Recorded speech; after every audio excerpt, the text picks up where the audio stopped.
kawan-kawan semua.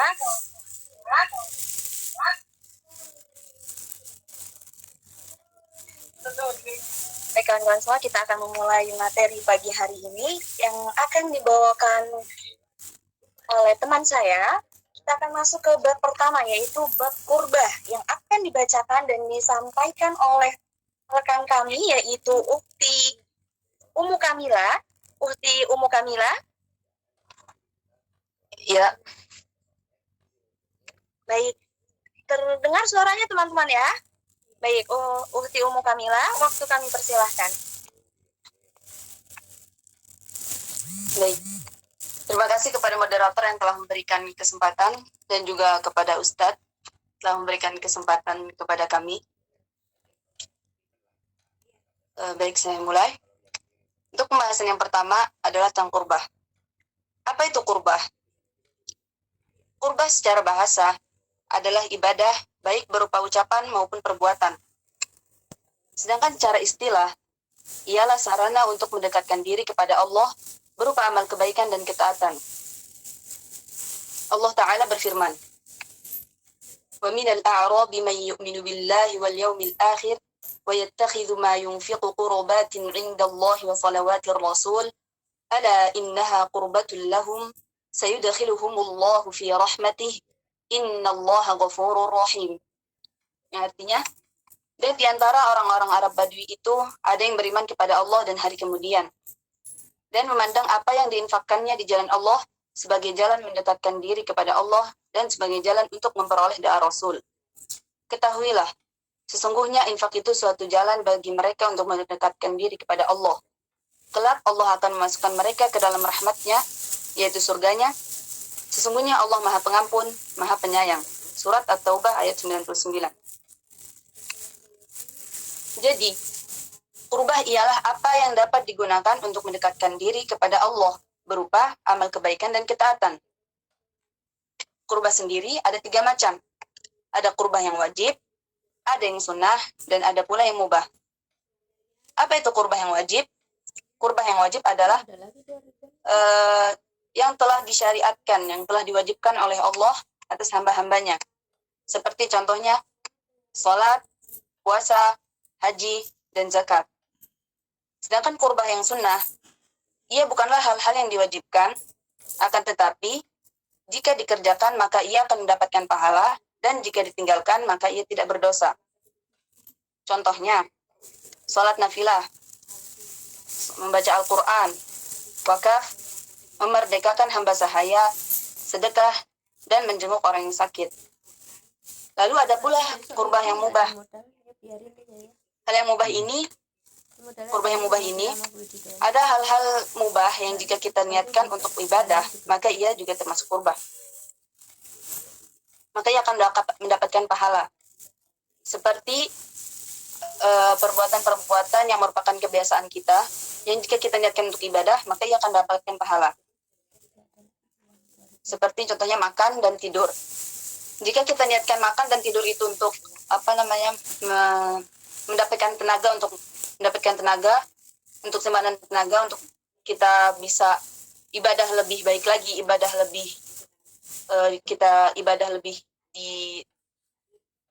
lebih kuat untuk ibadahnya.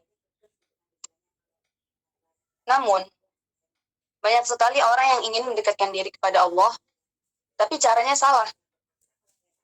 Contohnya nih, kayak dia melakukan berbagai macam ibadah yang tidak ada tuntunannya dari Rasulullah SAW, ataupun dengan hal-hal yang mengandung kesyirikan, seperti mendatangi kuburan wali-wali Allah atau kuburan orang-orang salih, berdoa di sana dan lain sebagainya dengan maksud bertaqarrub kepada Allah. Sebagaimana dalam firman Allah Ta'ala, وَالَّذِينَ اتَّخَذُوا مِن دُونِهِ أَوْلِيَاءَ مَا نَعْبُدُهُمْ إِلَّا لِيُقَرِّبُونَا إِلَى اللَّهِ زُلْفَى إِنَّ اللَّهَ يَحْكُمُ بَيْنَهُمْ فِيمَا هُمْ فِيهِ يَخْتَلِفُونَ إِنَّ اللَّهَ لَا يَهْدِي مَنْ هُوَ كَاذِبٌ كَفَّارٌ. Yang artinya, dan orang-orang yang mengambil sesembahan selain Allah berkata, kami tidak menyembah mereka, melainkan supaya mereka mendekatkan diri kami kepada Allah dengan sedekat-dekatnya. Sesungguhnya Allah akan memutuskan di antara mereka tentang apa yang mereka berselisih padanya. Sesungguhnya Allah tidak menunjuki orang-orang yang pendusta dan sangat ingkar. Quran Surat Az-Zumar ayat 3. Dan dalil ini merupakan dalil bantahan terhadap syubhat kaum musyrikin yang mencari qurbah atau kedekatan kepada Allah dengan melakukan peribadatan kepada selain Allah. Dalam firman Allah Ta'ala, Aulia yang artinya wali-wali, ini menunjukkan bahwa penamaan sesembahan dengan wali tidak merubah hakikat kesyirikan. Dia tetap syirik walaupun minta itunya kepada wali-wali. Terus dalam firman Allah Ta'ala, na'buduhum, yang artinya kami menyembah mereka, ini menunjukkan bahwa mereka tuh mengakui jika mereka menyembah sesembahan selain Allah. Akan tetapi, syubhat mereka adalah hal itu tidak mengapa kalau sebatas hanya sebagai perantara. Padahal inilah yang dibantah dalam ayat yang agung ini. Lalu dalam firman Allah Ta'ala, illa liuqarribuna ilallahi zulfa, yang artinya, melainkan supaya mereka mendekatkan diri kami kepada Allah dengan dekat-dekatnya. Dalam ayat ini, mereka tidaklah mengatakan bahwa alasan mereka menyembah selain Allah adalah karena mereka meyakini sembahan-sembahan itu bisa mencipta, memberi rezeki, mengatur alam semesta, atau selainnya dari makna rububiyah. Bukan demikian. Jadi, mereka ini tahu oleh yang mencipta, memberi rezeki, mengatur alam semesta itu Allah. Akan tetapi, alasan mereka adalah untuk mencari qurbah, upaya agar sembahan-sembahan itu mendekatkan diri kepada Allah. Jadi alasan mereka untuk di sini bukan karena tahu sesembahan-sembahan itu bisa mencipta, bisa memberi rezeki dan segala macamnya, tapi alasan mereka untuk mencari qurbah kepada Allah dan menjadikan wali-wali ini sebagai perantara untuk mendekatkan diri kepada Allah. Lalu dalam firman Allah Ta'ala, kadhimun kafar, yang artinya pendusta dan sangat ingkar, ini menunjukkan bahwa mereka disebut pendusta karena mereka mengklaim sesembahan tersebut bisa mendekatkan diri mereka kepada Allah. Padahal tidak demikian. Dan dikatakan kafir karena mereka telah mempersembahkan ibadah kepada selain Allah. Jadi, orang yang beralasan menyembah selain Allah dengan harapan sebagai wasilah atau perantara untuk mendekatkan diri kepada Allah, seperti menyembelih hewan persembahan untuk berhala-berhalanya, atau untuk jin, atau pohon, atau penguasa gunung, ataupun laut, dan yang semisalnya, yang menurut mereka hal itu sebagai bentuk qurbah atau taqarrub yang dengannya permintaan mereka bisa dikabulkan. Sehingga mereka jadi tidak ada bedanya dengan musyrikin zaman dulu. Karena mereka sama-sama telah melakukan perbuatan kekafiran, itu syirik. Dan bentuk qurbah yang benar adalah dengan qurbah sesuai yang telah disyariatkan Allah Ta'ala. Dan apa yang telah disabdakan oleh Rasulullah SAW. Sekian dari saya. Selebihnya saya kembalikan kepada moderator. Baik, Masya Allah, Barakallahu Fiik. Terima kasih Ufti atas ilmu dan penjelasannya. Baik, kita akan lanjut ke materi yang kedua, yaitu materi tawasul, yang akan disampaikan rekan saya, yaitu Ufti Mayangsari. Ufti Mayangsari? Nah, terdengar jelas ya, teman-teman, suaranya? Oke, Ya. Ufti Mayangsari, waktu kami persilahkan. Baik, diucapkan terima kasih kepada moderator yang memberikan saya kesempatan pada pagi hari ini untuk menjelaskan sebagian dari materi kami, yakni tawasul dan jenis-jenisnya. Untuk mempersingkat waktu, langsung saja, tawasul dan jenis-jenisnya. Tawasul secara bahasa adalah perantara, sedangkan tawasul secara istilah yaitu sesuatu yang dapat mendekatkan diri seseorang kepada Allah dari amal ketaatan ataupun meninggalkan maksiat. Allah Ta'ala berfirman dalam Quran Surah Al-Ma'idah ayat 35. A'udzubillahi minasyaitonirrajim. Ya ayyuhalladzina amanu taqullaha wabtaghu ilaihil wasilah wajahidu fi sabilihi la'allakum tuflihun. Yang artinya, wahai orang-orang beriman, bertakwalah kepada Allah dan carilah jalan yang mendekatkan diri kepadanya dan berjihadlah pada jalannya supaya kamu mendapatkan keberuntungan. Ayat di atas menjelaskan bahwa banyak orang menyimpang dan menggunakan kata al-wasilah untuk menjustifikasi perbuatan mereka yang meminta kepada kuburan wali. Padahal makna al-wasilah pada ayat ini sebagaimana dijelaskan pada buku-buku tafsir adalah kurba, kedekatan dengan beramal soleh. Sedangkan dalam tafsir lain disebutkan makna al-wasilah adalah tempat tertinggi di surga yang Allah persiapkan bagi Nabi Muhammad SAW. Imam Al-Qabari berkata, carilah wasilah, yaitu carilah kedekatan dengan melakukan amalan yang Allah ridhoi. Dan al-wasilah berwazan al-fa'ilah, yaitu ucapan. Contohnya, aku memohon kepada fulan dengan sesuatu.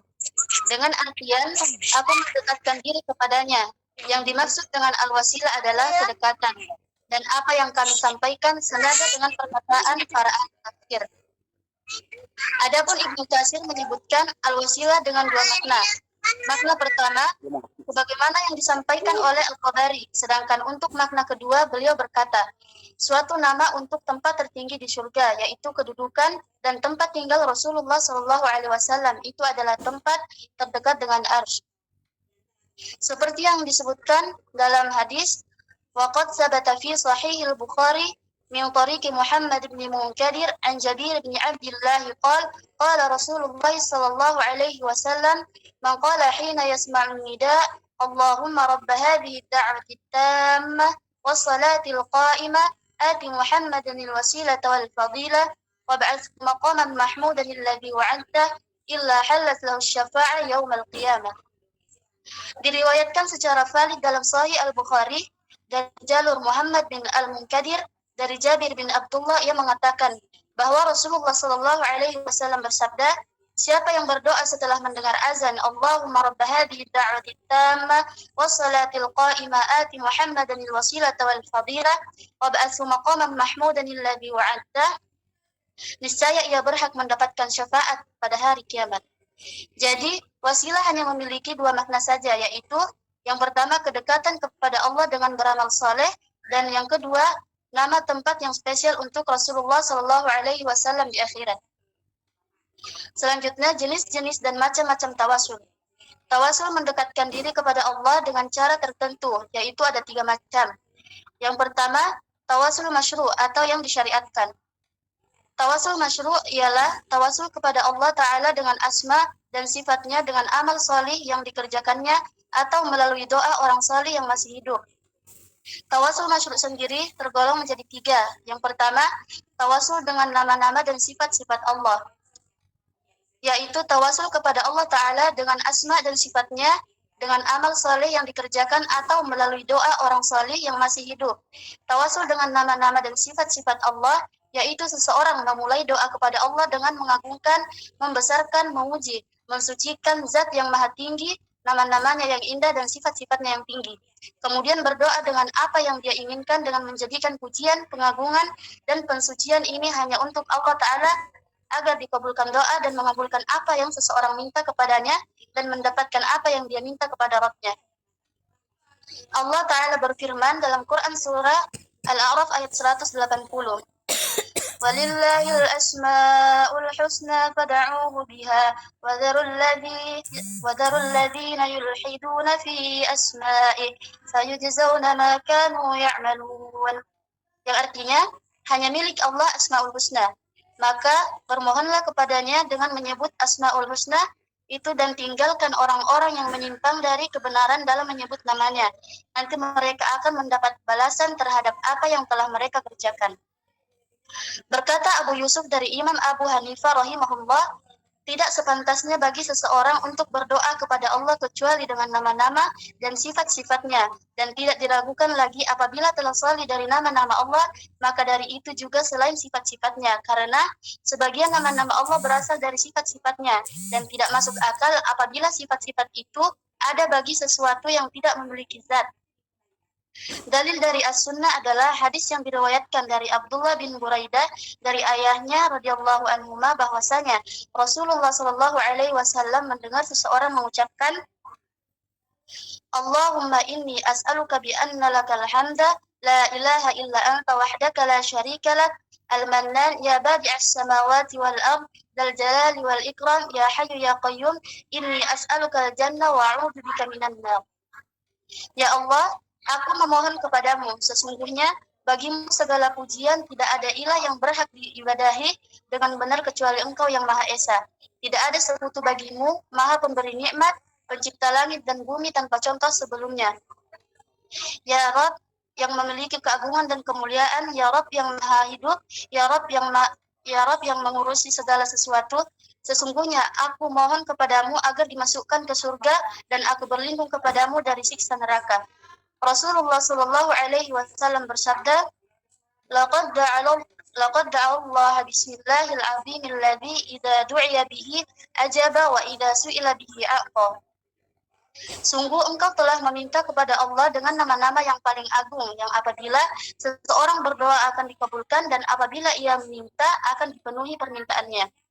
Nah, tawasul masyru' yang kedua yaitu tawasul dengan amal soleh. Allah Ta'ala berfirman, Alladzina yaquluna rabbana innana amanna faghfir lana dzunubana wa qina adzabannar. Yaitu orang-orang yang berdoa, Ya Rabb kami sesungguhnya kami telah beriman. Maka ampunilah segala dosa kami dan peliharalah kami dari siksa neraka. Quran Surah Al-Imran ayat 16.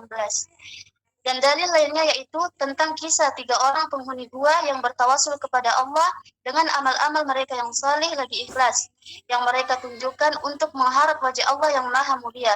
Maka mereka diselamatkan dari batu yang menutupi mulut gua tersebut. Tawasul masyru' yang ketiga yaitu tawasul kepada Allah dengan doa orang saleh yang masih hidup. Jika seseorang muslim menghadapi kesulitan atau tertimpa musibah besar, namun ia menyadari kekurangan-kekurangan dirinya di hadapan Allah, sedangkan ia ingin mendapatkan sebab yang kuat kepada Allah, kemudian ia pergi kepada orang yang diyakini kesalihan dan ketakwaannya, atau memiliki keutamaan dan pengetahuan tentang Al-Quran serta As-Sunnah, lalu ia meminta kepada orang saleh itu agar berdoa kepada Allah untuk dirinya, supaya ia dibebaskan dari kesedihan dan kesusahan, maka cara demikian ini termasuk tawasul yang dibolehkan. Seperti yang pertama, yang diriwayatkan oleh Anas bin Malik, ia berkata, pernah terjadi musim kemarau pada masa Rasulullah Shallallahu Alaihi Wasallam, yaitu ketika Nabi Shallallahu Alaihi Wasallam berkhutbah di hari Jumat, tiba-tiba berdirilah seorang Arab Badui, ia berkata, wahai Rasulullah, mengangkat kedua tangannya seraya berdoa, ya Allah turunkanlah hujan kepada kami, ya Allah turunkanlah hujan kepada kami. Tidak lama kemudian turunlah hujan.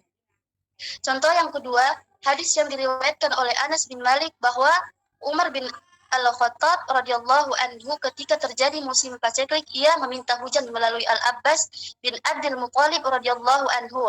Lalu berkata, ya Allah, dahulu kami bertawasul kepadamu melalui nabi kami, lalu engkau menurunkan hujan kepada kami. Sekarang kami memohon kepadamu melalui paman nabi kami, maka berilah kami hujan.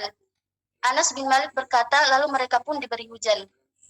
Seorang mukmin dapat pula minta didoakan oleh saudaranya untuknya seperti ucapan, berdoalah kepada Allah agar dia memberikan keselamatan bagiku atau memenuhi keperluanku, atau yang serupa dengan itu, sebagaimana juga Rasulullah SAW meminta kepada seluruh umatnya untuk mendoakan beliau, seperti bersalawat kepada beliau setelah azan atau memohon kepada Allah agar beliau diberikan wasilah, keutamaan dan kedudukan yang terpuji yang telah dijanjikan oleh Allah. Doa yang dimaksud adalah doa sesudah azan yang diajarkan Nabi Muhammad SAW. Tawasul yang kedua yaitu tawasul yang syirik. Tawasul yang syirik yaitu menjadikan orang yang sudah meninggal sebagai perantara dalam ibadah seperti berdoa kepada mereka, meminta hajat dan memohon pertolongan sesuatu kepada mereka. Allah Ta'ala berfirman dalam Quran Surah Az-Zumar ayat 3 yang berbunyi, A'udzu billahi minasyaitonir rajim.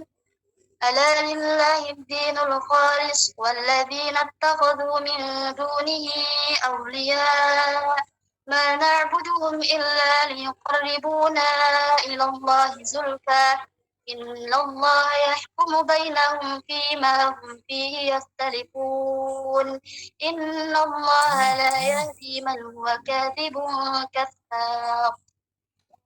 Yang artinya, ingatlah, hanya milik Allah lah agama yang bersih dari syirik, Dan orang-orang yang mengambil pelindung selain Allah berkata, kami tidak menyembah mereka melainkan agar mereka mendekatkan kami kepada Allah dengan sedekat-dekatnya. Sesungguhnya Allah akan memutuskan di antara mereka tentang apa yang mereka berselisih padanya. Sesungguhnya Allah tidak memberi petunjuk bagi orang-orang yang pendusta dan sangat ingkar. Tawasul dengan meminta doa kepada orang mati dilarang, bahkan perbuatan ini adalah syirik akbar, karena mayit tidak mampu berdoa seperti ketika ia masih hidup. Demikian juga meminta syafaat kepada orang mati, karena Umar bin Al-Khattab, Muawiyah bin Abi Sufyan, dan para sahabat radhiyallahu anhum yang bersama mereka, juga para tabi'in yang mengikuti mereka dengan baik ketika ditimpa kekeringan dan memohon diturunkannya hujan, mereka bertawasul dan meminta syafaat kepada orang yang masih hidup, seperti kepada Al-Abbas bin Abdul Muthalib dan Yazid bin Al-Aswad. Mereka tidak bertawasul meminta syafaat dan memohon diturunkannya hujan melalui Nabi Muhammad SAW, baik di kuburan beliau ataupun di kuburan orang lain. Akan tetapi mereka mencari pengganti dengan orang yang masih hidup. Pada kisah yang telah disebutkan sebelumnya, ketika terjadi musim paceklik dan para sahabat memohon untuk diturunkan hujan, mereka menjadikan Al-Abbas radhiyallahu anhu sebagai pengganti dalam bertawasul ketika mereka tidak lagi bertawasul kepada Nabi Muhammad SAW, sesuai dengan yang disyariatkan sebagaimana yang telah mereka lakukan sebelumnya. Padahal sangat mungkin bagi mereka untuk datang ke kuburan Nabi Muhammad SAW dan bertawasul melalui beliau, jika memang hal ini dibolehkan.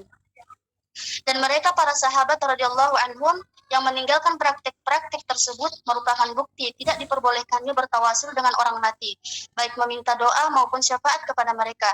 Seandainya meminta doa atau syafaat baik kepada orang mati atau maupun yang masih hidup itu sama saja, tentu mereka tidak berpaling kepada orang yang lebih rendah derajatnya. Nah, tawasul yang ketiga, yakni tawasul bid'ah. Tawasul yang bid'ah ialah mendekatkan diri kepada Allah dengan cara-cara yang tidak sesuai dengan syariat. Dan inilah yang banyak tersebar di kalangan masyarakat awam.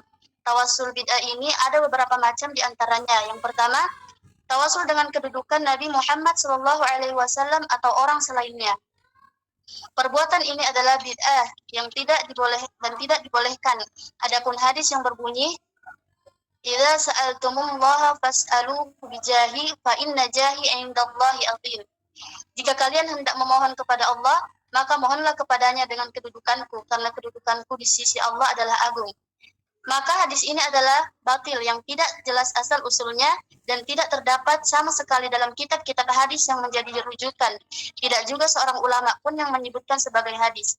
Jika tidak ada satupun dalil yang sahih tentangnya, maka itu berarti tidak boleh dijadikan hujjah, sebab setiap ibadah tidak dilakukan kecuali berdasarkan dalil yang sahih dan jelas. Yang kedua, tawasul dengan zat makhluk. Tawasul ini seperti bersumpah dengan makhluk tidak diperbolehkan, sebab sumpah makhluk terhadap makhluk dilarang karena termasuk syirik, sebagaimana disebutkan di dalam hadis, dan Allah tidak menjadikan permohonan kepada makhluk sebagai sebab dikabulkannya doa dan tidak mensyariatkan hal tersebut kepada hambanya. Yang ketiga, tawasul dengan hak makhluk. Tawasul ini pun tidak diperbolehkan karena dua alasan. Yang pertama, bahwa Allah tidak wajib memenuhi hak atas seseorang, tetapi justru sebaliknya, Allah lah yang menganugerahi hak tersebut kepada makhluknya, sebagaimana firman Allah Ta'ala, "Wa kana haqqan 'alaina nasrul mu'minin." Dan adalah hak kami menolong orang-orang yang beriman. Quran Surah Ar-Rum ayat 47. Orang yang taat mendapatkan balasan kebaikan dari Allah karena anugerah dan nikmat, bukan karena balasan setara sebagaimana makhluk dengan makhluk yang lain. Kedua, hak yang dianugerahkan Allah kepada hambanya adalah hak khusus bagi hamba tersebut dan tidak ada kaitannya dengan orang lain dalam hak tersebut. Jika ada yang bertawasul dengannya, padahal dia tidak mempunyai hak, berarti dia bertawasul dengan perkara asing yang tidak ada kaitannya antara dirinya dan hal tersebut, maka hal itu tidak bermanfaat untuknya sama sekali. Adapun hadis yang berbunyi, "As'aluka bihaqqis sa'ilin." Aku memohon kepadamu dengan hak orang-orang yang memohon. Hadis ini dhaif, sebagaimana yang diriwayatkan oleh Imam Ahmad. Lafaz ini milik Ahmad dan Ibnu Majah. Dalam sanad hadis ini terdapat Atiyah al-Aufi dari Abu Sa'id al-Khudri radhiyallahu anhu, sedangkan Atiyah adalah perawi yang dhaif seperti yang dikatakan oleh Imam An-Nawawi rahimahullah dalam Al-Adhkar, Imam Ibnu Taimiyah rahimahullah dalam Al-Qaidatul Jalilah dan Imam Az-Zanabi dalam Al-Mizan, bahkan dikatakan dalam Al-Du'afa disepakati kedhaifannya, demikian pula oleh Al-Hafidz Al-Haisami di tempat lainnya dari Majma'uz Zawaid. Wallahu a'lam bishawab. Syukran, kurang lebihnya mohon dimaafkan. Saya kembalikan kepada moderator.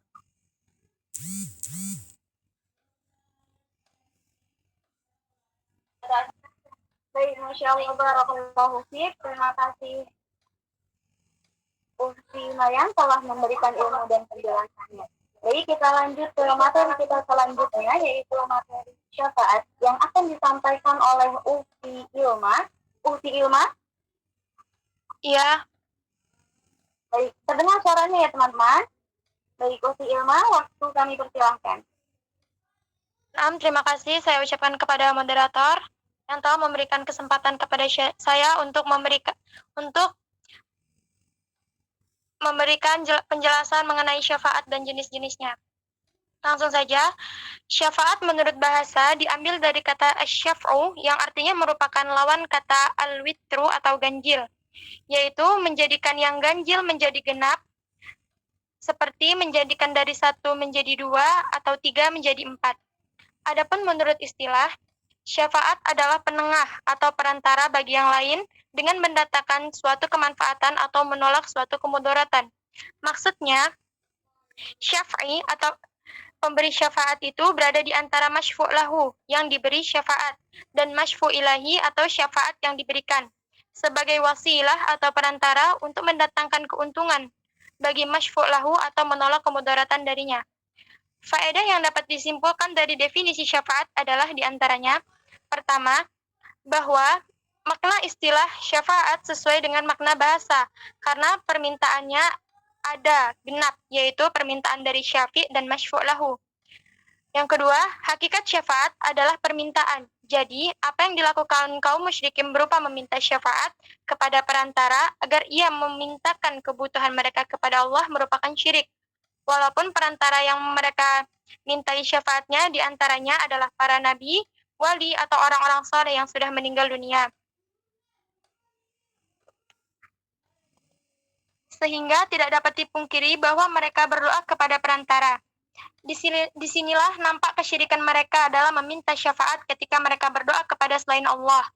Contoh meminta syafaat yang dihukumi syirik adalah seseorang datang ke kuburan wali-wali atau tempat petilasaan yang diyakini bahwa ruh wali Allah menitis di tempat itu, lalu berdoa dan menyeru mayit atau ruh wali Allah tersebut, seperti contoh perkataan, "Wahai wali Allah, mintakan kepada Allah agar saya selamat dari neraka," atau "Wahai wali Allah, syafaati saya agar masuk surga," atau "Wahai wali Allah, saya banyak berbuat dosa, Engkau wali Allah yang sangat dekat dengannya. Jika tidak Engkau kasihani saya, ya wali Allah, niscaya saya akan celaka dunia dan akhirat. Maka syafaati saya."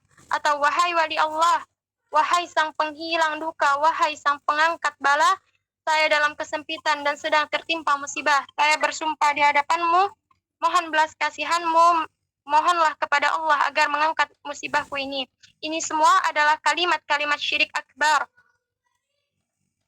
Sebagaimana firman Allah Ta'ala dalam Quran Surat Yunus, A'udzubillahi minasyaitonirrajim, wa ya'buduna min dunillahi ma la yadurruhum wa la yanfa'uhum wa yaquluna ha'ula'i syufa'auna indallah. Dan mereka menyembah selain Allah apa yang tidak dapat mendatangkan kemudaratan kepada mereka dan tidak pula kemanfaatan. Dan mereka musyrik berkata, mereka sembahan selain Allah itu adalah perantara kami di sisi Allah. Quran Surat Yunus ayat 18. Ketiga, yang dimaksud dengan syafaat ialah menjadi penengah bagi orang lain dan memberikan manfaat kepadanya atau menolak kemudaratan, yakni pemberi syafaat memberikan manfaat kepada orang yang memberi syafaat atau menolak kemudaratan untuknya. Selanjutnya, jenis dan macam-macam syafaat. Syafaat itu ada 2 macam. Yang pertama, syafaat sabdih sahihah atau yang tepat dan benar, yaitu yang ditetapkan oleh Allah Ta'ala dalam kitabnya atau yang ditetapkan oleh Rasulullah SAW. Syafaat ini hanya bagi ahlu tauhid wal ikhlas. Karena Abu Hurairah radhiyallahu anhu pernah berkata kepada Nabi, "Ya Rasulullah, siapakah orang yang paling bahagia dengan mendapatkan syafaatmu?" Beliau pun menjawab, "Orang yang paling bahagia dan mendapatkan syafaatku pada hari kiamat adalah orang yang mengatakan la ilaha illallah secara ikhlas murni dari hatinya." Syafaat ini hanya bisa diperoleh dengan adanya 3 syarat. Yang ketiganya harus ada untuk bisa memperoleh syafaat ini. Yang pertama, keridhaan Allah terhadap yang memberi syafaat. Yang kedua, keridhaan Allah terhadap yang diberi syafaat. Yang ketiga, izin Allah bagi pemberi syafaat untuk memberi syafaat. Syarat-syarat ini secara mujmal terdapat dalam firman Allah Ta'ala dalam Quran surat An-Najm yang berbunyi, "Wa kam min malakin fis samawati la tughni syafa'atuhum syai'a illa min ba'di ay." Dan betapa banyak malaikat di langit syafaat, mereka sedikit pun tidak berguna kecuali sudah Allah mengizinkan bagi orang yang dikehendaki dengan dan diridhoinya. Selanjutnya, para ulama rahimahullah membagi syafaat menjadi 2. Yang pertama, syafaat ammah atau syafaat yang bersifat umum. Arti umum di sini bahwa Allah Ta'ala mengizinkan siapa saja yang dikehendaki dari hamba-hambanya yang salih untuk memberikan syafaat kepada orang yang juga diizinkan oleh Allah untuk memperoleh syafaat. Syafaat semacam ini bisa didapatkan dari Nabi Muhammad SAW dan selain beliau dari para nabi yang lain, siddiqin, syuhada, dan salihin, yaitu bisa berupa syafaat kepada penghuni nar dari kalangan orang beriman yang bermaksiat agar mereka bisa keluar dari neraka.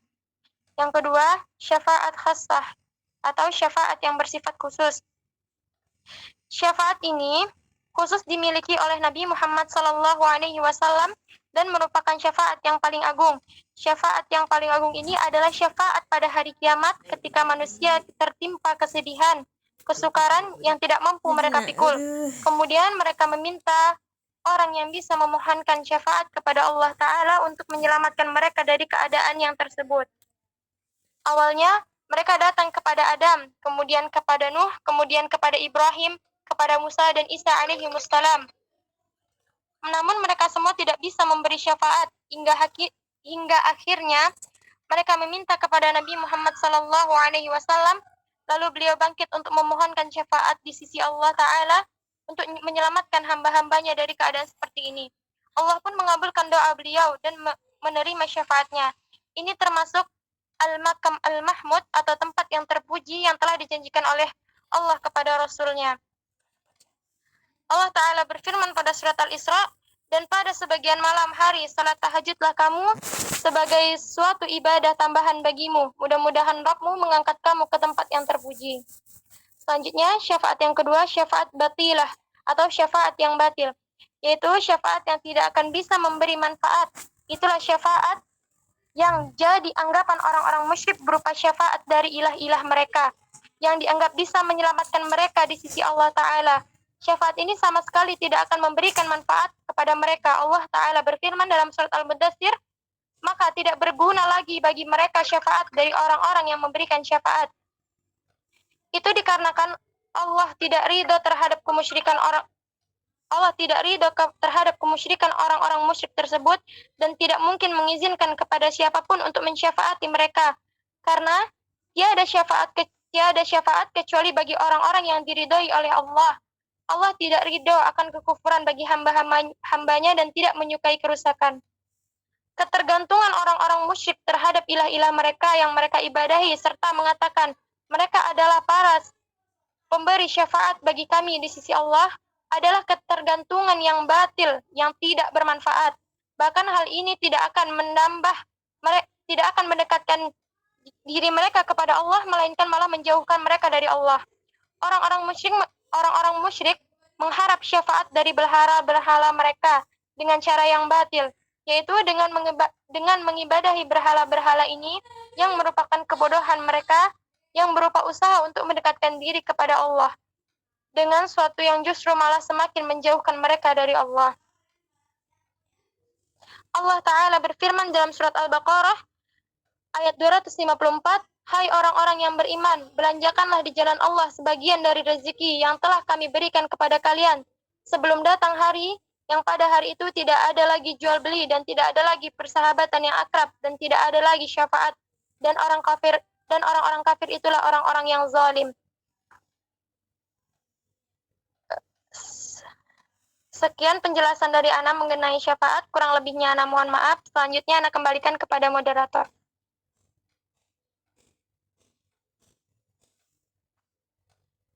Syukran juga khairan ukti atas ilmu dan penjelasannya. Baik teman-teman, kami sudah sampai di penjelasan 3 materi, yaitu kurba, tawasul, dan syafaat. Untuk saat ini, kita sudah pada tahap sesi tanya jawab. Untuk teman-teman yang belum kurang paham atau masih bingung dalam penjelasan kami, silakan kami buka sesi tanya jawab untuk teman-teman yang ingin bertanya. Kami persilakan.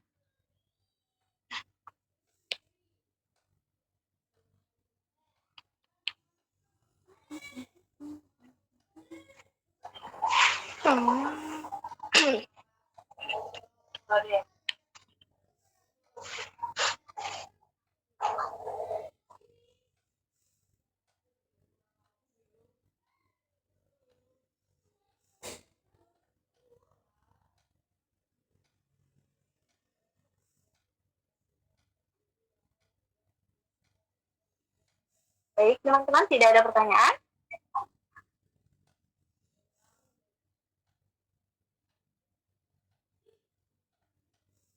Sudah jelas. Masya Allah, sudah paham semua. Paham semua, apa ngantuk semua? Apa udah liburan ini kayaknya? Insya Allah Paham, Ustaz. Apa? Insya Allah paham, Masya Ustaz. Allah. Insya Allah paham. Mau cepet-cepet pulang kayaknya nih. Udah pada mudik? Masih standby di rumah, Ustaz. Alhamdulillah. Masya Allah, belum libur Pak Ami ya, Pak Kusnadi. Masya Allah, barakallahu fiikum. Ya, silakan kawan-kawan. Kalau ada yang mau didiskusikan.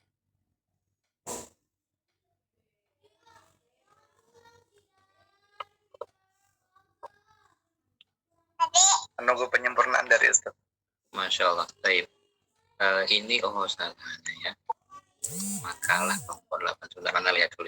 Belum sempat tadi.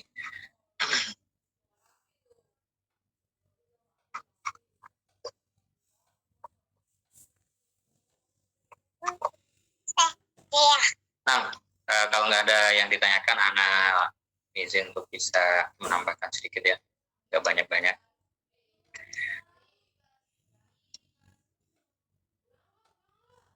Nah, yang pembahasan kita sedang kita bahas adalah ini.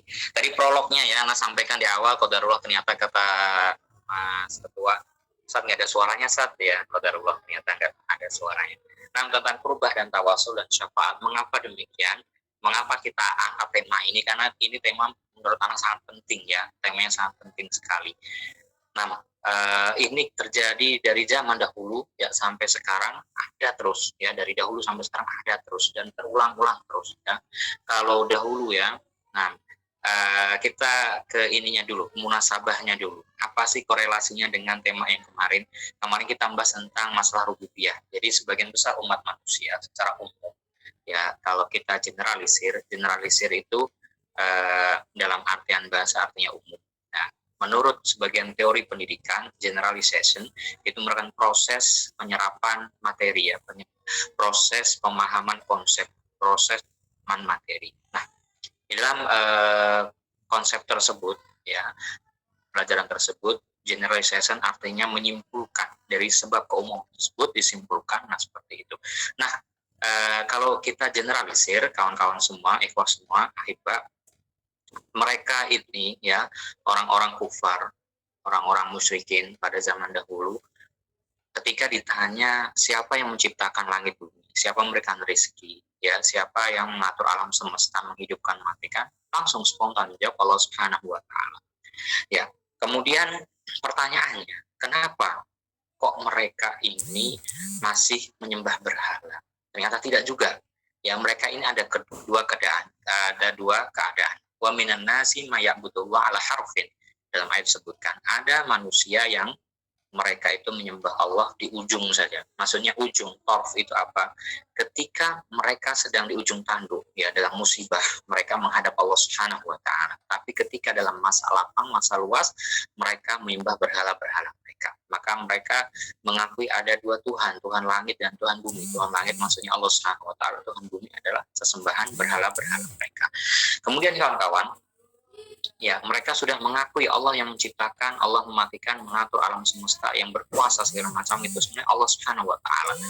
Ya, kemudian mereka merasa dirinya ini adalah orang hina, orang rendah, orang nggak punya apa-apa, nggak punya kedudukan di sisi Allah Subhanahu wa Ta'ala. Masya Allah ya, sangat rendah dirinya mereka ini. Ya. Akan tapi apakah ini sesuatu yang terpuji? Tidak. Ya, karena mereka menganalogikan sesuatu yang sesuatu itu ternyata bertentangan dengan syariat yang Allah Subhanahu wa Ta'ala turunkan. Apa itu? Mereka menganalogikan, mengkiaskan kedudukan mereka ini sebagai orang rendahan. Nah, gimana sih caranya? Saya ini orang rendahan, nggak punya jabatan, ya mau ketemu Pak Lurah saja, nggak usah jauh-jauh, mau ketemu Pak Lurah. Nah ini kan nggak pernah, ya saya mungkin warga baru, nggak punya kenalan RT RW. Pun paling kenal Pak RT saja, Pak RW saja mungkin nggak kenal. Ya kemudian nggak kenal pejabat-pejabat kelurahan. Ujuk-ujuk ya tiba-tiba ya fajaatan saya mau ketemu Pak Lurah, mau ada suatu hajat misalkan. Ya nggak mungkin ya. Ya pasti harus melalui protokoler. Kita ketemu dulu dengan sekdes ya, sekretaris beliau. Kemudian mungkin ada ajudannya, dibikin janji dan seterusnya. Ya tentu nggak bisa langsung. Kamu ini siapa? Ya lewat orang yang kenal beliau, lewat orang dalamnya. Ya baru bisa tersampaikan aspirasi kita ke Pak Lurah. Itu menurut mereka. Nah, hal tersebut mereka bawa dalam konsep ibadah. Nah ini orang rendahan, mau menghadap Allah Subhanahu wa Ta'ala, mau meminta langsung pada Allah Subhanahu wa Ta'ala. Siapa kita? Orang banyak dosa, orang kotor seperti ini. Emang bisa, emang boleh. Ya, ternyata ya mereka tidak mendengarkan firman-Nya Subhanahu wa Ta'ala ketika kita butuh, ud'uni astajib lakum. Langsung berdoa padaku. Ya, sesungguhnya nggak butuh penerjemah. Allah Maha mengetahui segala macam bahasa, bahkan bahasa isyarat, bahasa dalam hati pun yang nggak diucapkan manusia paham Allah Subhanahu wa Ta'ala. Ya'lamu dhahiran wa batinan, mengetahui yang dhahir dan batin. Ya, lalu mereka ditanya, ya, kenapa Anda datang ke kuburnya orang saleh misalkan? Kenapa Anda datang ke tempat-tempat yang dikeramatkan ini? Kenapa Anda datang ya ke pohon-pohon yang dikeramatkan atau yang semacamnya? Ya, diabadikan hal tersebut oleh Allah Subhanahu wa Ta'ala. Wa ya'buduna min dunillah, sesungguhnya kami ini ya datang ke orang yang dikeramatkan sudah meninggal ya, atau kuburan atau pohon yang dikeramatkan atau apa ya, kami mendatangi mereka. Mala yadurruhum, kami datang bukan untuk rukuk sujud ya, akan tapi juga kami mengakui la yadurruhum, mereka nggak bisa memberikan manfaat, nggak bisa menolak madarat apa-apa, wala yanfa'uhum, nggak bisa memberikan manfaat apa-apa, wa yaquluna haula'i syufa'una. Inilah ya, inilah yang menjadi latar belakang pembicaraan kita. Mereka menjadikan semuanya itu sebagai wasilah yang antum bahas sebagai tawasul, menjadikan sebagai suatu perantara antara dirinya dengan Allah Subhanahu wa Ta'ala, karena merasa dirinya rendah harus lewat ajudannya, harus lewat protokolernya, ya nggak bisa langsung mau ke kondangan Pak Jokowi misalkan, ya nggak diundang hari ini, tiba-tiba dia datang nongol di sana, siapa sampean, nggak bisa diizinkan pas pampres masuk, ya tentu harus ada undangannya dan segala macam, ya dianalogikan bentuk ibadah. Ya, padahal laisa kamitslihi syai' wa huwas samiul basir. Allah itu enggak sama dengan makhluknya. Wa huwas samiul basir. Nah, waalaikumsalam, silakan masuk Bu. Ustazah, masuk aja Ustazah. Nah, wa huwas samiul basir. Assalamualaikum. Oh, Masya Allah. Jazakillah khair Bu Sahnas. Nah, makasih ya Bu. Ya, baik, ya kita lanjutkan. Jadi mereka mengatakan kami ini mendatangi orang-orang yang dikeramatkan ini bukan tujuannya untuk rukuk sujud. Tujuannya menjadikan perantara antara saya ya dengan Allah Subhanahu wa taala, itu bisa dikabulkan doanya, bisa menaikkan doanya. Nah, itu yang menjadi pembahasan kita. Apakah ya pendekatan diri pada Allah Subhanahu wa taala semacam ini dibenarkan oleh syariat? Apakah ya menjadikan perantara ya kepada Allah Subhanahu wa taala? Tadinya perantara, lama-lama disembah. Apakah ini dibenarkan? Nah, kita bahas ya. Maka dibahas di makalah ini. Maksudnya seperti itu kawan-kawan. Jadi menghubungkan ya. Ketika kawan-kawan belajar tafsir itu ada namanya al-munasabat ya. Ada namanya al-munasabat. Nah, ada latar belakang korelasi. Latar belakang masalahnya apa sih? Keterkaitan dengan tema selanjutnya apa atau tema sebelumnya apa sih? Nah, itu kan dibahas ya di situ, dibahas ya. Nah, saya katakan misalkan antara surat Al-Fil dengan surat apa? Al-Quraisy ya. Al-Fil itu ekspansi pasukan Abraha ya, ingin menghancurkan Mekah, menghancurkan Ka'bah waktu itu. Kemudian setelah diberikan keamanan li'ila fi Quraisy ya, mereka mengadakan perjalanan perdagangan ke negeri Syam dan ke Yaman. Lihat syita'i ya, ketika musim dingin mereka menuju ke Yaman karena hangat di sana, nggak terlalu panas. Ketika musim panasnya ya, biar dapat sejuk mereka pergi ke Syam ya, yang notabene dekat dengan negeri Eropa. Nah, itu kan ada korelasinya ya, ada korelasinya. Oh, ternyata terhubung ya satu materi dengan yang iya, terhubung ya, jadi nggak terputus pembicaraan. Maksudnya seperti itu. Kemudian ketika menyampaikan presentasi kawan-kawan, usahakan tidak membaca ya, usahakan Anda itu memahami konsep ya, memahami konsep. Dalam teori pendidikan namanya pembelajaran kontekstual. Di RPS itu Ana banyak cantumkan namanya CTL ya, Contextual Teaching Learning ya, Strategy ya, metode ya, Contextual Teaching Learning Method ya, Contextual Teaching Learning ya, strategi atau metodologi kontekstual ya. Kalau tekstualisasi itu hanya melihat secara dohir ya, secara dohirnya. Tapi kalau kontekstualisasi kita mengupas ya, kita kupas lebih mendalam. Contoh, Sallallahu Alaihi Wasallam mengungkapkan ketika awal pertama kali, dan ini menunjukkan ikhwah ya, hadis ini menunjukkan bahwasanya Islam itu menyeru pada kedamaian. Gak ada Islam menyeru pada bom bunuh diri. Gak ada Islam menyeru pada irhabi, terorisme. Gak ada. Mana dalilnya? Gak ada ya.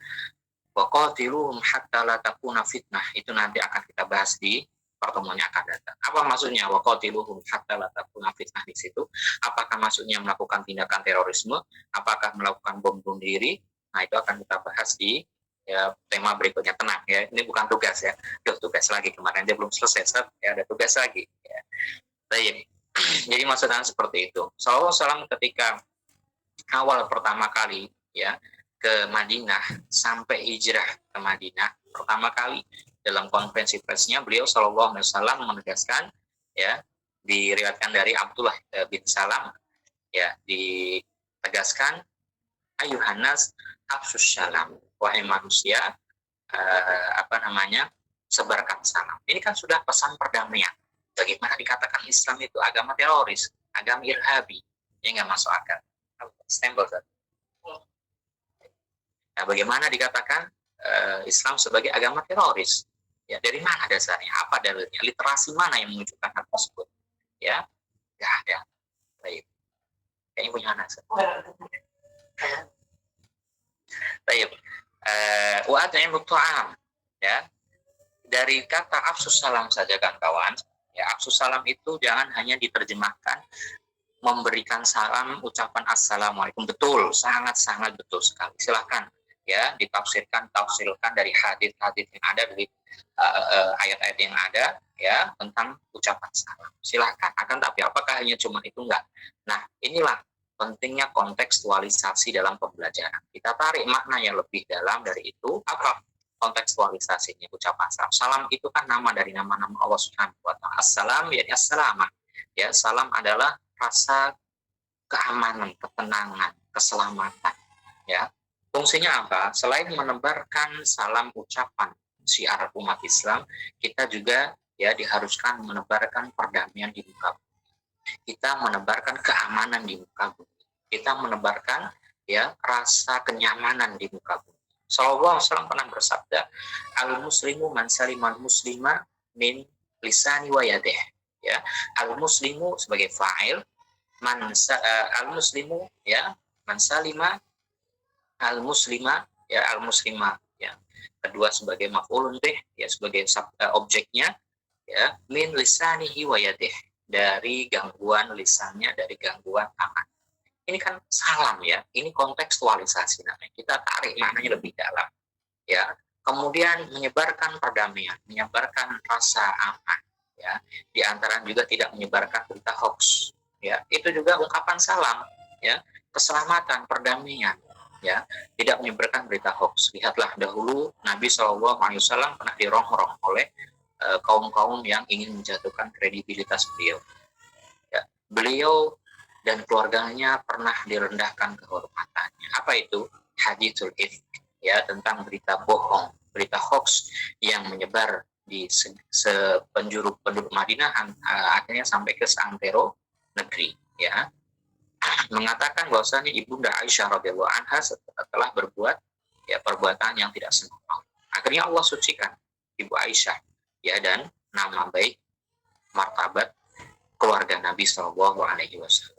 Ya, Joko Aiza ya, betapa buruknya perbuatan hoax ini, dari satu berita yang tidak benar menggemparkan segala macam ya. Itu ucapan ungkapan salam. Kontekstualisasi berikutnya misalkan berikanlah makan, betul, berikan makan ya, kita kasih, mungkin ada sedekah Jumat, ada berkah Jumat, ada Jumat berkah, ada memberikan makan di yang puasa ayam mubid, Isnin Kamis dan seterusnya. Masya Allah ya, itu betul. Kawan-kawan ya, coba kita lihat ketika kita memberikan makan ya kepada mereka yang membutuhkan dan diwujudkan hanya dalam bentuk beras saja, Masya Allah sangat-sangat membantu, sangat-sangat bagus ya. Tapi efeknya apa ya, mungkin mohon maaf bisa cuma mengandalkan. Yang kedua ya, dimakan habis ya, namanya beras ya, keluarganya ada 7 orang, dikasih 10 kilo, mungkin cuma hitungan 3 hari 4 hari habis. Tapi wa'at'imu ta'am, kalau kita kontekstualisasi apa itu ya, memberikan lapangan pekerjaan ya, memberikan makan lewat lapangan pekerjaan. Lihatlah Nabi Musa alaihissalam yang waktu itu meminta suaka ya, melarikan diri dari negerinya, dari Mesir, meminta suaka, akhirnya ketemu dengan putri Nabi Shu'aib alaihissalam, membantu ya pekerjaan kedua putrinya tersebut, akhirnya diberikan pekerjaan. Bukankah ini abdul muto'am ya, diberikan pekerjaan yang layak, upah yang layak ya, tempat tinggal yang layak. Nah, bukankah ini abdul muto'am? Lebih jangka waktunya lebih bisa dirasakan, efeknya lebih besar daripada hanya sekedar beras dan indomie, makanan instan misalkan ya, seperti itu. Jadi ke depan diharapkan ya, tidak tinggal berapa pertemuan lagi ya, tinggal 2 pertemuan lagi ya, tinggal 1 atau 2 pertemuan, tinggal iya, tinggal 2 pertemuannya lagi ya. Jadi kan kawan coba ya belajar, nggak apa-apa, tolong seperti ini ya, saran-saran seperti ini jangan dijadikan aduh kok kelompok kita diiniin terus ya, kemarin kayaknya enggak deh ya, kelompok kita bukan ya, memang ini tugas kita. Kalau kita misalkan diem ya, kemudian kawan-kawan sudah nyampaikan materi, nggak ada tanya, nggak ada tanggapan apa, terus nggak ada saran apapun, ya kita zolim ya, kita zolim. Nah, ini kan tugas kita bersama, jadi memberikan masukan-masukan. Baik, mengenai tawasul dan syafaat mungkin tadi secara maknanya sudah dijelaskan ya. Baik. Nah, pembagian tawasul itu ternyata nggak semuanya dilarang. Nah, kita harus merinci. Nah, tawasul itu haram, akhirnya digerebek ya rumahnya oleh warga ya, ada kejadian semacam itu. Maka kawan-kawan ketika berdakwah, nah, ada korelasinya. Saya kemarin sampaikan tentang kejadian siapa yang kemarin siapa yang ditampilkan di soal itu, Usamah bin Zaid atau siapa ya? Usamah bin Zaid ya, salah seorang sahabat yang Masya Allah ya, yang sangat mulia. Ketika kita membaca sirahnya, Masya Allah ya, kita nggak ada apa-apanya, Rasulullah SAW jangan pernah la tasubbu ashabi, jangan pernah mencela sahabat. Ya, apa yang dia infakkan sekecil darah itu dinilai seperti 2 gunung Uhud, ya, emas bongkahan emas 2 gunung Uhud. Ya, kita nggak ada apa-apanya. Baik. Usamah bin Zaid namanya manusia biasa, ya, mungkin ada suatu hal, ya, pernah melakukan kesalahan. Ya, kullu bani Adam, ya, khata wa afdalu wa ahsanu al khati at-tawwabun. Ya, setiap orang pasti melakukan kesalahan. Sebaik-baik yang melakukan kesalahan itu segera bertaubat. Jadi kan kawan, ya, kisah dari hadis yang Anda tampilkan, ya, itu banyak kandungan di sana, ya, pelajaran di sana. Termasuk tentang fikih dakwah, ya, termasuk tentang fikih dakwah, ya. Jadi ketika berdakwah itu juga dengan hikmah, ya, berdakwah dengan hikmah. Betul, kita belajar teori semacam ini kan kawan, ya. Apakah teori ini langsung bisa diterapkan ke segala macam lini, segala macam umur? Ya, tentunya tidak ditelan mentah-mentah, ya. Tentunya kita saring dan sharing, ya. Makanya butuh kita belajar metodologi pembelajaran, butuh kita belajar, ya, teknik-teknik pembelajaran. Itu ada kaitan erat dengan dakwah. Jangan dikira, ya, nah ini produk orang kafir, Zat. Apa manfaatnya, apa ininya, ya. Karena mereka, ya, orang-orang orientalis, orang-orang kafir ini, ya, mereka Masya Allah diberikan penalaran, ya, diberikan kepandaian yang Masya Allah luar biasa. Dan mereka ngambil dari mana? Dari kita, ya, kita yang belum bisa mengolahnya. Jadi mereka ngambil sumbernya dari Al-Quran dan Sunnah, ya, kemudian mereka yang mengolah. Jangan salah ini, ya, persepsi. Ya, orang-orang orientalis itu Masya Allah hafal Sahih Bukhari, hafal tafsir, ya, semua tafsir itu hafal mereka. Ya, kita nggak ada apa-apanya. Nah, itulah mereka. Apakah bermanfaat bagi mereka? Enggak, karena iman belum, ya, masuk di dada-dada mereka. Kawan-kawan, tawasul itu ada pembagiannya, tadi mungkin sudah disebutkan oleh para pemakalah, ya. Ada yang dibolehkan ternyata tawasul. Loh, tawasul kok boleh, Ustaz? Ya, kalau tawasulnya dengan menyebut nama-nama Allah Subhanahu wa Ta'ala, ya. Kalau menyebut nama-nama Allah Subhanahu wa Ta'ala dibolehkan. Ya, tawasul dengan amal soleh, dengan doanya orang soleh. Ya, tawasul dengan nama Allah ketika kita berdoa, termasuk ada pada berdoa menyebut, ya, namanya, kita sanjung, kita puji. Kawan-kawan, ketika kawan-kawan mau minta bantuan, ya, kepada gubernur, bupati, apakah langsung datang Pak Bupati, ya, langsung masuk kantornya Bupati, itu jalan, ya, ringsek di sana, segera perbaiki apa gitu, ya, antum dipenjarakan. Tentunya kita datang dengan baik-baik, dengan bahasa pembuka prolog yang baik. Nah, Bapak Bupati begini-begini, ya, jalan itu begini, ya, maka termasuk tanggung jawab seorang pemimpin begini-begini. Nah, dikasih pengarahan, dikasih prolog yang bagus, ya. Nah, itu kalau minta kepada manusia. Bagaimanakah ketika kita minta pada Robnya manusia, penciptanya manusia? Tentunya harus adabnya dikedepankan daripada hanya kepada manusia biasa. Dan kawan, Sallallahu Alaihi Wasallam pernah menjumpai orang yang dinyatakan, ya, ta'jilu fi doa, terburu-buru dalam doa. Apa kata Nabi? Ya, wahai Rasul, saya itu sudah berdoa, ya, tapi kok nggak dikabul-kabulkan. Lihat bagaimana kamu berdoa. Diajarkan oleh Nabi SAW ada pada berdoa. Pertama, menyebut, ya, menyanjung nama-nama Allah Subhanahu wa Ta'ala yang husna dan mulia. Nah, kemudian bersalawat pada Nabi SAW, baru diungkapkan apa doa yang dia inginkan, ya, seperti itu. Bertawasul dengan amal soleh, kawan-kawan, ya, pernah, ya, dan ini kisahnya sangat masyhur. Apa itu kisah, apa itu? Bertawasul dengan amal soleh, kisah apa itu? 3 orang masuk ke dalam gua itu. Mumtaz, barakallahu fiik, ya. Jadi 3 orang masuk dalam gua, ya. Kemudian apa yang dilakukan, Pak? Berdoa tawasul dengan amal solehnya. Apa itu? Yang pertama? Yang pertama yang birrul walidain itu. Yang kedua? Yang tidak jadi berzina. Yang ketiga? Menjaga amanah harta pegawainya. Mumtaz, barakallahu fiik. Jadi seperti itu, ya. Jangan disebutkan bahwasanya bertawasul dengan amal soleh adalah disebutkan dalam hadis Nabi bunyinya seperti ini, ya. Jadi kawan-kawan ini semuanya bisa semuanya, ya, semuanya sudah bisa membaca, jadi bisa dibaca makalahnya.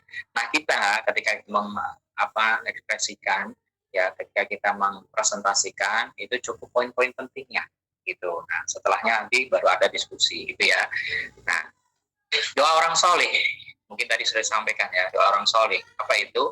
Ada ya yang mendatangi Nabi Shallallahu Alaihi Wasallam ya, Rasulullah kemarin kita sampaikan di pertemuan yang lalu ya, kita nggak turun hujan, ternak mati, tumbuhan mati, tolong dong mintakan hujan, turun hujan, alhamdulillah ya. Sepeninggal Rasul Shallallahu Alaihi Wasallam ada datang ke Al-Abbas ya, paman beliau ya, wahai Al-Abbas, ada yang datang ke Umar, di sana ada orang lebih fakih, orang lebih soleh dari saya, datangnya ke Al-Abbas, akhirnya minta ya agar didoakan, menggelar sholat istisqa, meminta agar didoakan turun hujan.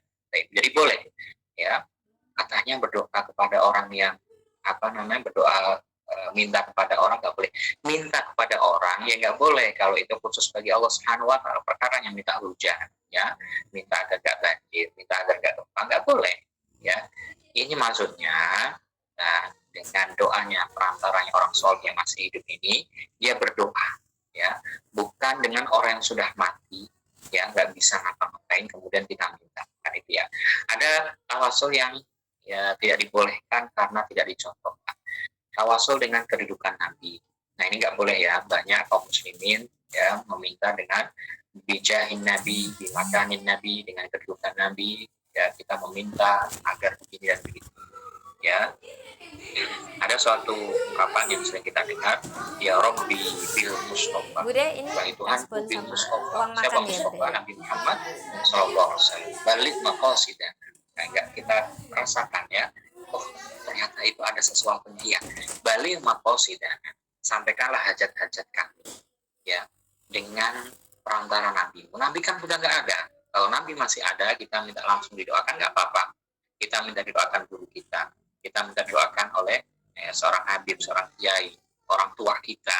Nggak usah jauh-jauh, orang tua kita dulu. Mak, ya nelpon mau ujian, misalnya mau CPNS, nelpon maknya, assalamualaikum mak, apa kabarnya, gimana, ada kekurangan apa mak, insya Allah saya hari Senin besok mau CPNS ya, tolong minta doakan, semoga ya saya minta doa restunya, ya saya minta doakan semoga lancar lolos CPNS misalkan. Ya, nggak usah jauh-jauh, ke orang tuanya sendiri, nah kan?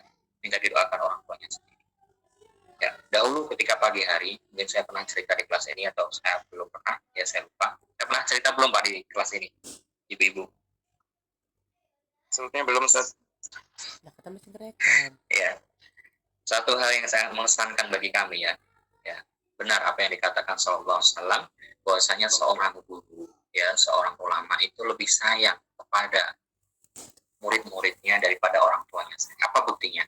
Pagi hari ya kami mengajar, saya Abdullah Rajhi ya, antum tahu Rajhi Bank itu bank yang besar ya, beliau itu ya tahu Bu Rajhi Bank Iya, miliarder yang di Arab, Ustaz. ya. Saya Rajhi, nah itu kalau nggak salah Abdurrahman Rajhi, kalau nggak salah atau Muhammad Rajhi, saya lupa. Nah, ini Abdullah Rajhi masih ada hubungan dan ternyata dekat ya, bukan hanya satu marga. Kadang-kadang kita sama-sama Bajri tapi marganya jauh, sama-sama bahasa lama tapi bahasa lama mana yang bahasa lama mana nggak pernah ketemu. Ya, ini benar-benar dekat dan teman kecil mainnya sama miliarder tersebut. Dan di Saudi beliau adalah pejabat ya, pejabat dulu pernah di mahkamah dan seterusnya.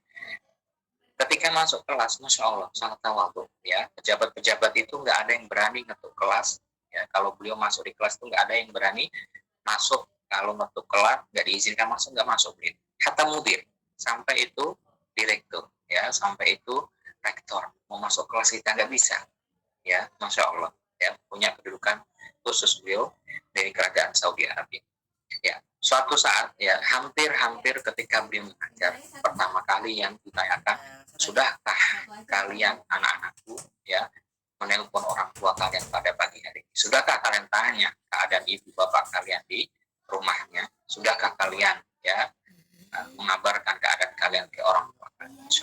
Ya, hal yang sepele tapi sangat membekas di hati kami ya. Jadi nggak usah jauh-jauh minta kemana-mana jauh, yang minta ke Habib siapa jauh ya, sampai ngeluarin duit ratusan juta rupiah. Orang tuanya nggak pernah ditengok, orang tuanya nggak pernah diminta doa restu. Jadi boleh ya kita minta kalau orang tersebut ada, kita minta doakan ke apa, walaupun yang paling afdol adalah langsung doa dirinya kepada Allah Subhanahu wa taala. Nah, tawasul dengan kedudukan Nabi ini tidak dicontohkan. Silakan nanti dibaca buku tentang tawasul wa wasilah karya Ibnu Taimiyah dan yang lainnya. Tawasul dengan zat makhluk ya nggak boleh. Tawasul dengan zat makhluk ini nggak boleh ya. Demi fulan, dengan nama fulan saya mau minta ya Allah seperti itu, ya nggak boleh ya. Demi Ka'bah mau minta ini dan itu, nggak bisa. Tawasul dengan hak makhluk ya, kedudukan makhluk, nggak bisa juga.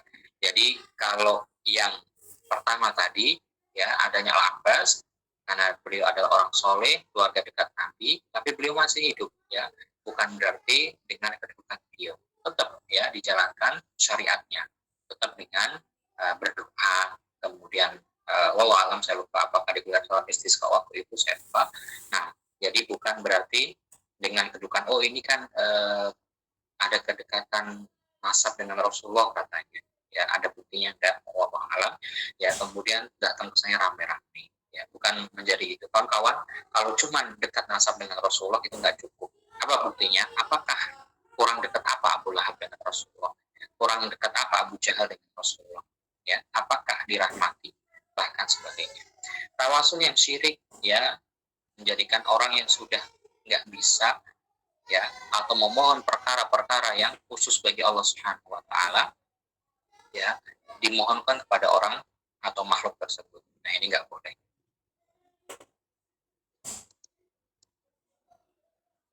Kemudian masuk pada syafaat ya. Syafaat syaratnya dia diizinkan untuk memberikan syafaat. Kemudian orang yang akan diberi syafaat itu mendapat ridho dari Allah Subhanahu wa taala. Syafaat berdasarkan tempatnya ada di dunia dan di akhirat. Ya, syafaat di dunia dan syafaat di akhirat. Berdasarkan kekhususannya ya, ada umum, ada khusus. Berdasarkan waktunya ada yang diterima, ada yang ditolak.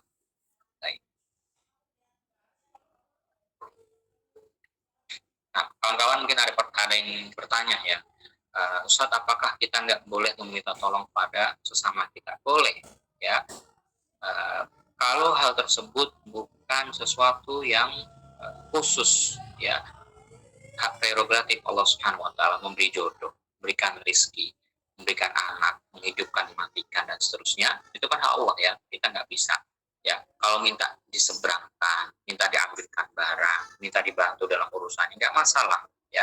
Syaratnya apa? Pertama, an yakuna hayyan, masih hidup ya, orangnya ada ya, orangnya ada. Imma zahiran atau imma ghaiban, entah itu langsung di hadapan kita atau nggak di hadapan kita. Bisa nggak orang nggak ada di hadapan kita tapi bisa bantu kita? Bisa nggak?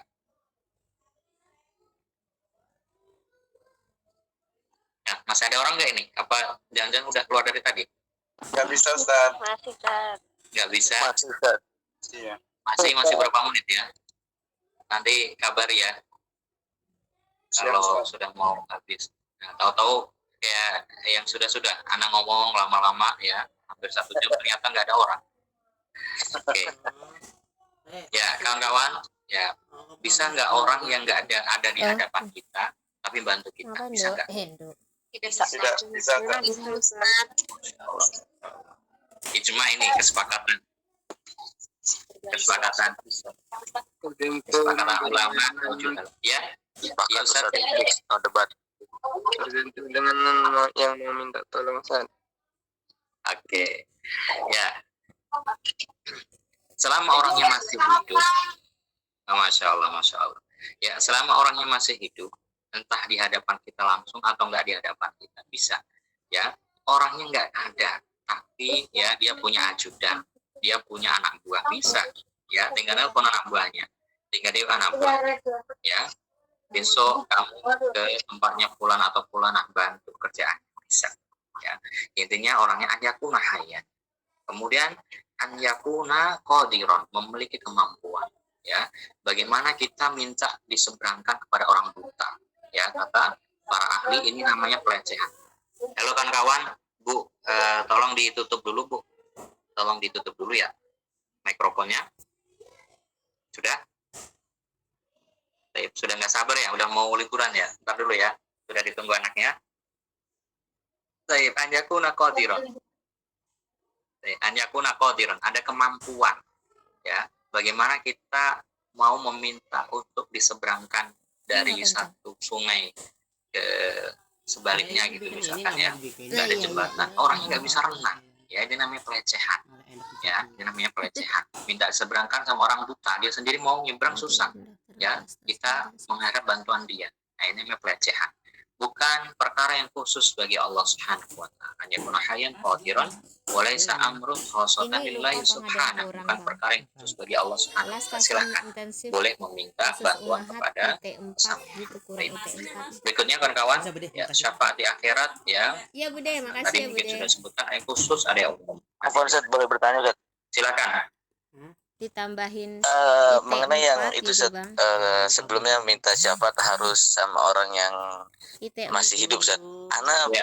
punya saudara Ustaz. Jadi dia ya emang ibaratnya kayak NU Tulen gitu Ustaz. Jadi Ana tuh pernah nanya gitu, kepo gitu kan sama amalia-amalia mereka. Nah, termasuk yang itu tawasul. Jadi dia kayak datang ke kuburan terus kayak minta doa yang dianggap kuburan itu mungkin wali-wali Allah, dan dia anak tanya kenapa nggak langsung aja minta sama Allah, dan dia bilang saya datang ke sini bukan minta sama orang di kubur, minta sama Allah tapi melalui perantara orang ini loh yang ada di kuburan ini. Dan terus dia bilang kenapa sama orang mati, kenapa nggak sama orang yang masih hidup gitu. Terus dia bilang Ya, masuk Mas. apa namanya kayak persyaratan minta harus sama orang yang hidup itu mana, apa ada dalilnya apa enggak. Nah terus emang itu tahu orang soleh itu katanya kalau di kuburan itu kan enggak mati, maksudnya segitu Ustaz. Kayak masih apa kayak masih bisa beribadah gitu Ustaz katanya kalau orang soleh. Nah Ana di situ jadi agak kepikiran apa iya gitu. Nah itu tanggapannya gimana Ustaz? Masya Allah, Masya Allah. Itu dalam Al-Quran disebutkan bahwasanya mujahidin fi sabilillah ya itu tidak meninggal. Apakah kalian menyangka orangnya sudah meninggal? Ternyata enggak ya. Ternyata mereka masih diberikan apa namanya tulisan kelanggengan guru berupa pembimbingnya jaza dan jangan seterusnya. dirubah. Tapi Kamu apakah hilangkan tulisan ya pertanyaannya kamu ya, kan Kata Bunda stand Nabi yang sudah aja. meninggal apakah Oh. bisa tiap guru memberikan pembimbing diganti syafaat kepada staf kita sekarang ini? pengajar. Apakah bisa Udah, membantu urusan ya. kita sekarang ini? Tulisan guru pembimbingnya Bisa tetap nggak? diadain. Nah, jadi walaupun mereka Guru diberikan pembimbing, apa namanya staf kekhususan di pengajar, sana, ya tadi Masnan betul. dan Dekwan Apakah dakwah gitu. diketahui soleh atau Bunda. tidaknya dari mana? Yang diganti Ya, cuma diketahui umur soleh atau auranya. tidaknya Kalau dari staf mungkin secara dohir kita itunya mah tetep. menganggap beliau ini soleh dan seterusnya. Ya, Apakah coba. kita bisa menilai?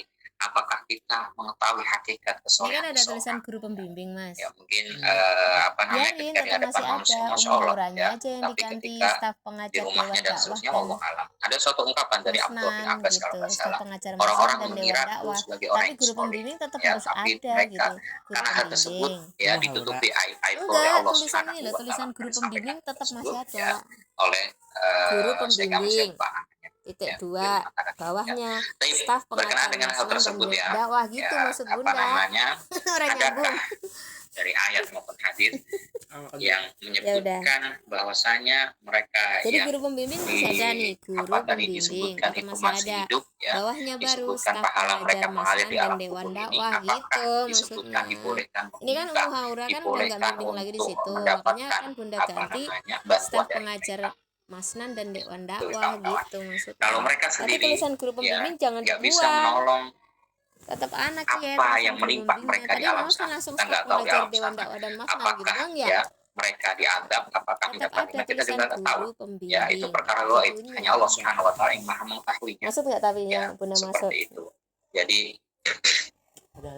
apa yang dikatakan antum Enggak, biar tadi sekalian ya biar sama nggak ya, kotak-katik karena kalian jadi disebutkan biar dalam Putra Sulat Tasik kita Akidah di sana disebutkan bahwasanya orang dari zaman dahulu sampai sekarang ketika mereka ya ditanya tadi ayat di surat yang kita baca ya surat Yunus tadi ya bahwasanya Masyarakat kenapa sudah Anda menjadi mendatangi ya, tempat-tempat yang enggak dikeramatkan apa-apa kan ini, enggak di ya share. kita bukan rukuk sujud, kita bukan beribadah kepada mereka, kita nggak sholat Bunda tadi kepada kan mereka, nge-zoom sambil kita hanya kurus. meminta agar disampaikan hajat-hajat kami Jadi kepada kadang Allah Subhanahu Bunda nyimak wa Ta'ala. rekamannya ntar. Nah, padahal Allah Subhanahu wa Ta'ala nggak butuh tukang pos, nggak butuh perantara. Seperti itu ya.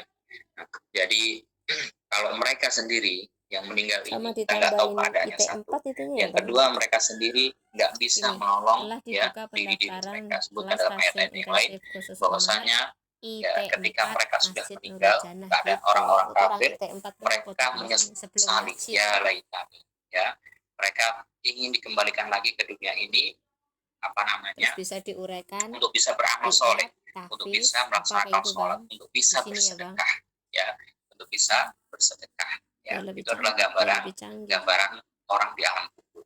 Ya mereka menyesal kenapa dahulu nggak sholat. Mereka dikatakan kenapa bisa masuk ke sahur karena dahulu lam nakumnya sholat, karena dahulu kami nggak melaksanakan sholat. Jadi ini perkara gaib ya perkara gaib. Kita nggak mengetahui ya tentang hakikat kehidupan di alam mereka seperti apa.